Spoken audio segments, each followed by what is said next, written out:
For today's video, second session for this full sleeve project. So ayan na nga po mga boss, no, ang pagbabalik ng ating client all the way from Santa Barbara. Bali ito po yung ginawa natin last month, July 7 yata. Bali mag-isang buwan na rin yung tattoo ng ating boss, pero fully healed na po siya, makinis na po yung kanyang tattoo na ginawa natin. At unang tattoo ng ating boss, pero wrap around kagad yung pinagawa niya sa kanyang lower part.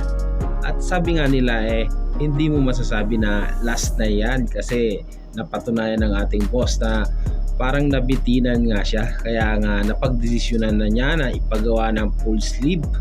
At ang napiling design ng ating boss ay portrait ng kanyang misis, para payagan daw siya kasi katatapos nga lang ng unang tattoo niya.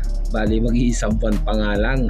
At ayan po yung fully healed na gawa natin mga boss. 1 month, almost 1 month nga pala, kasi July 7 natin ginawa yan.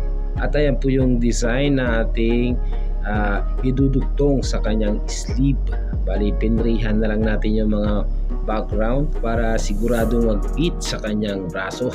At nga pala mga boss, baka mapansin nyo o mapunan nyo yung pinaka-portrait ng kanyang misis, nagkaroon ng nunal sa kanyang bandang baba or chin ng kanyang muka. Bali inborn po yung nunal na yan mga boss, kaya po niyan, ayan po, buhay na nunal. Kasi magtaka kayo, kasi sa reference ng ating pinagagayahan wala naman siyang nunal doon, pero sa tattoo na ginawa natin meron. Kaya ayan po, hindi kasi pwedeng takpan or galawin yung nunal na yan, kasi ang pagkakaalam ko delikado po yun, kasi buhay nga yung nunal niya, nakaalsa. Biro ko nga kay boss si misis na lang niyang mag-adjust at pagpalagay ng nunal na tattoo para masabing siya talaga yan. Ayan mga boss, at tignan nyo nga naman, di ba? Bagay naman yung may nunal siya sa may part na yan. Basta sabi ko na lang kay boss siya na lang bahalang magpaliwanag sa kanyang misis, baka kasi mapagkamalang ibang babae yung ginawa namin.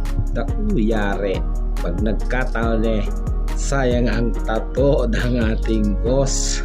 Alam ko kasi sa nunal na mga buhay cancerous or hindi pwedeng nagagalaw o nasusugatan, kaya minabuti ko na lang iwasan yung part na iyan. Iba na rin kasi yung nag-iingat para safe tayo. Alright, so ito na nga po pala yung finished piece natin mga boss. Full sleeve project, second session, at pinag-iisipan pa ng ating boss kung ano yung ilalagay niya sa may bandang bicep niya, sa may ilalim ng kilik. Paghahandaan daw niyang mabuti yan. Pansin daw niya kasi na habang pataas ng pataas pasakit ng pasakit yung nararamdaman ng ating boss. Pero grabe ang tibay ng ating kliyente, kasi first time niya magpatattoo, at bali second time niya na yung portrait ng kanyang misis. Matibay. Alright, sa lahat ng gusto magpabook at mag-inquire, mag-PM lamang po kayo sa aming Facebook page or dito sa aking account. And please like and follow for more. Maraming salamat!